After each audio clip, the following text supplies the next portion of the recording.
Hello friends, ഇന്ന് നമ്മൾ നോക്കുന്നത് നമ്മൾ ഫ്ലോർ മൗണ്ടർ അതായത് ബാത്റൂം കാര്യങ്ങളൊക്കെ സെറ്റ് ചെയ്യുന്ന സമയത്ത് ഏറ്റവും അത്യാവശ്യം സേഫ്റ്റി ആയിട്ട് രീതിയിൽ ക്ലോസറ്റ് കാര്യങ്ങൾ എങ്ങനെ സെറ്റ് ചെയ്യാം.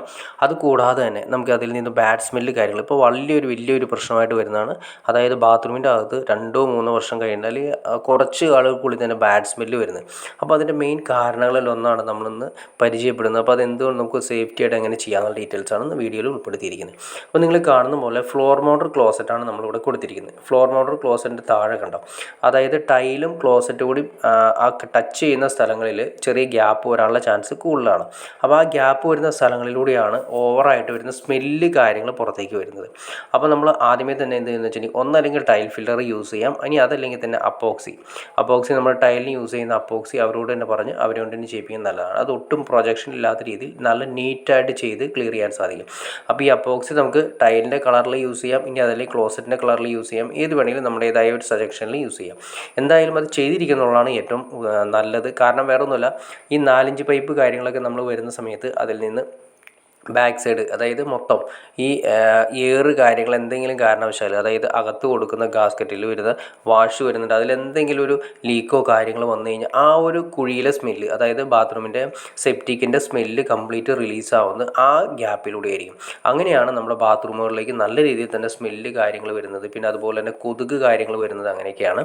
അപ്പോൾ അത് ഒഴിവാക്കാൻ വേണ്ടിയിട്ടാണ് നമ്മൾ ഈ പറഞ്ഞ രീതിയിൽ അങ്ങനെ എന്തെങ്കിലും വിഷയങ്ങൾ ഉണ്ടെങ്കിൽ തന്നെ അത് അവസാനിക്കാൻ വേണ്ടിയിട്ടാണ് നമ്മൾ ക്ലോസറ്റ് പിടിപ്പിക്കുന്ന സമയത്ത് അതിൻ്റെ സൈഡിൽ ഫില്ലർ കാര്യങ്ങൾ നന്നായിട്ട് ടൈറ്റ് ചെയ്ത് ഫില്ലർ ഇട്ട് കൊടുക്കുക.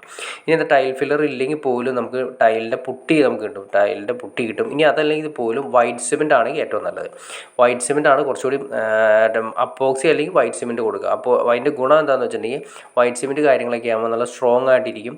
സിലിക്കോണിൽ ഞാൻ അത്ര പ്രിഫർ ചെയ്യുന്നില്ല. സിലിക്കോൺ നമ്മൾ യൂസ് ചെയ്തിട്ട് ഏകദേശം 1 വർഷം 1.5 വർഷം കഴിയുന്ന സമയത്ത് ഈ സിലിക്കോൺ പെട്ടെന്ന് നമുക്കൊരു സൈഡ് ക്ലീൻ ചെയ്യുന്ന സമയത്ത്, അതായത് നമ്മൾ ബ്രഷൊക്കെ ഉപയോഗിച്ച് ക്ലീൻ ചെയ്യുന്ന സമയത്ത് അങ്ങനെ തന്നെ പൊളിഞ്ഞു വരുന്നതായിട്ട് കാണാൻ സാധിക്കുന്നുണ്ട്.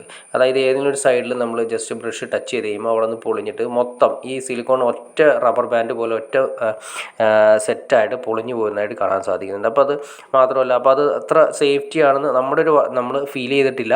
അപ്പോൾ നമ്മൾ ഇത്രയും വർഷങ്ങൾ ചെയ്യുന്ന സമയത്ത് ഏറ്റവും നല്ലത് ടൈൽ ഫില്ലർ അല്ലെങ്കിൽ പുട്ടി കണ്ട ഇതും അതുപോലെ തന്നെ ചെയ്തിരിക്കുന്നതാണ്.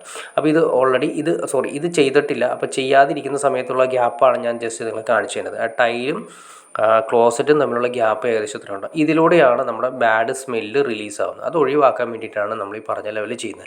പിന്നെ വേറൊരു കാര്യം കൂടി, ക്ലോസറ്റുകളെല്ലാം തന്നെ എത്ര സ്റ്റാൻഡേർഡ് ക്ലോസറ്റുകളാണെങ്കിൽ പോലും അതിൻ്റെ അടിവശം പക്ക കറക്റ്റ് ആവണമെന്ന് നിർബന്ധമില്ല. മോൾഡിങ്ങിൽ ചെറിയ വ്യത്യാസങ്ങൾ, അപ്പോൾ ഇളക്കം വരാനുള്ള ചാൻസ് കാര്യങ്ങൾ കൂടുതലാണ്. ഇനി അതല്ല, ടൈലിൻ്റെ സ്ലോപ്പ് കൊടുക്കുന്നതനുസരിച്ചിട്ട് സൈഡിലേക്ക് ഒരു ചരിവ് കാര്യങ്ങൾ, അപ്പോൾ ക്ലോസറ്റ് കറക്റ്റായിട്ട് ഉറയ്ക്കാതെ ഇരിക്കാനുള്ള ചാൻസ് ഉണ്ട്.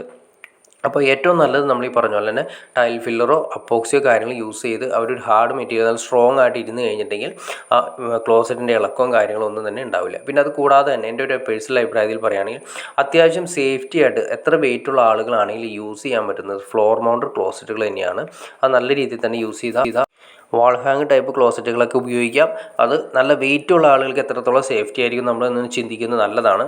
പിന്നെ ഈ ടൈപ്പ് ആകുമ്പോൾ ഏറ്റവും താഴെ ഭിത്തിയിൽ ഉറച്ചിരിക്കുന്ന ടൈപ്പ് ആയതുകൊണ്ട് എത്ര വെയിറ്റുള്ള ആളുകൾ കയറി ഏത് രീതിയിൽ ഇരുന്നാലും സേഫ്റ്റി, അതായത് പൊട്ടിപ്പോകാനോ കാര്യങ്ങളൊന്നും തന്നെയില്ല. അപ്പോൾ വാൾ ഹാങ് ഈ പറഞ്ഞ ലെവലിൽ നമ്മൾ യൂസ് ചെയ്യുന്ന സമയത്ത് അത്യാവശ്യം വെയിറ്റുള്ള ആളുകൾ കയറുന്ന സമയത്ത് അത് ചിലപ്പോൾ ഞെരിഞ്ഞ് അത് വന്ന് സംഭവിച്ചിട്ടുണ്ട്, അപകടങ്ങൾ സംഭവിച്ചിട്ടുണ്ട്. അപ്പോൾ അതൊക്കെ ഒഴിവാക്കാൻ വേണ്ടിയിട്ട് നമുക്ക് പക്ക സേഫ്റ്റി ആയിട്ട് ഏറ്റവും നല്ലത് ഫ്ലോർ മൗണ്ടർ തന്നെയാണ്. ക്ലീൻ ചെയ്യുന്ന സമയത്ത് നല്ല രീതിയിലൊന്ന് ഇത്തിരി ഒരു 2-3 മിനിറ്റ് കൂടുതൽ എടുക്കണമെന്ന് മാത്രമേ ഉള്ളൂ സൈഡൊക്കെ ഒന്ന് ക്ലീൻ ചെയ്യാൻ വേണ്ടി. അപ്പോൾ ഏറ്റവും സേഫ്റ്റി ഫ്ലോർ മൗണ്ടർ നിലത്ത് ഉറപ്പിക്കുന്ന ടൈപ്പ് ക്ലോസറ്റുകൾ തന്നെയാണ്. പിന്നെ ഈ പറഞ്ഞ ഈ ബാഡ് സ്മെല്ല് ഒഴിവാക്കാനായിട്ട് സൈഡിൽ നമ്മൾ പുട്ടിയോ അല്ലെങ്കിൽ ടൈൽ ഫില്ലറോ ഈ പറഞ്ഞ പോലെ തന്നെ വൈറ്റ് സിമെൻറ്റോ അല്ലെങ്കിൽ അപ്പോക്സിയോ ചെയ്ത് കൊടുത്തു കഴിഞ്ഞാൽ നീറ്റായിട്ട് നമുക്ക് ബാഡ് സ്മെല്ല് ഒട്ടുമില്ലാത്ത രീതിയിൽ നമുക്ക് നല്ലൊരു ബാത്റൂം സെറ്റ് ചെയ്തെടുക്കാനും സാധിക്കും. അപ്പോൾ നിങ്ങൾക്ക് വീഡിയോ ഇഷ്ടപ്പെടുന്നു വിചാരിക്കുന്നു. ഇനി എന്തെങ്കിലും ഡൗട്ട്സ് ഉണ്ടെങ്കിൽ തീർച്ചയായിട്ടും കമൻറ്റ് ചെയ്യുക, ഷെയർ ചെയ്യുക, ചാനലും സബ്സ്ക്രൈബ് ചെയ്യുക. എന്നാൽ നമ്മുടെ പുതിയ വീഡിയോസ് നിങ്ങൾക്ക് പെട്ടെന്ന് കിട്ടുള്ളൂ.